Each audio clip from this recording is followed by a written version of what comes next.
There's been a sudden death, sudden illness. Somebody is suspected of being a vampire. You go and dig them up. They've got all the indicators.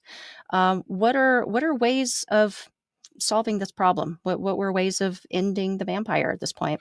So there's different ways, different approaches that were done, but they tend to follow a lot of the same themes. People would stake vampires.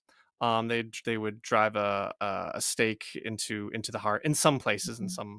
some cultures. We tend to think of staking a vampire today as something that's with a wooden stake is magical, has sort of a magical consequence of like, oh, that's a weakness of theirs. So if they kind of lunge at you and you stake them with the wooden stake, they'll die. If it was anything else, they wouldn't. But there's some sort of like weakness or magic involved Mhm. with it. I feel like in a lot of shows that wasn't necessarily the case in in times gone by.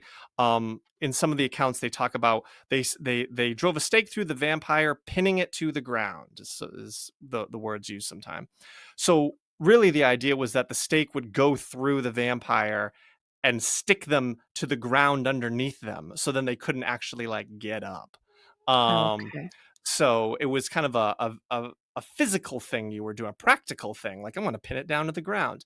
The wood that they would use, though, sometimes it was important the kind of wood they would use, like, depending on the place, like hawthorn or aspen or whatever, Mm. because they thought that wood made the stake powerful, like it had some kind of magical quality that it would work and kill the vampire. So you couldn't just use any wood, you had to use a certain kind of wood.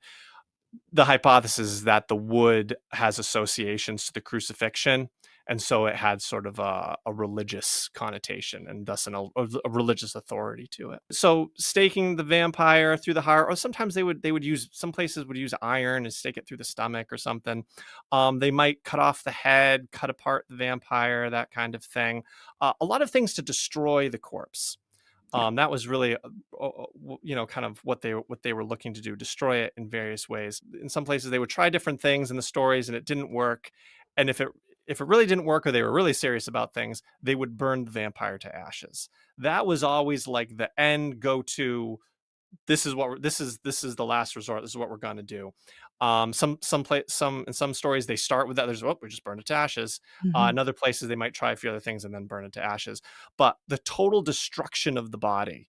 And then they take the ashes and sometimes they'd scatter them to the wind or throw them into the sea or Or something like that. drink it. Yeah, or drink it. Yeah, yeah, or drink it.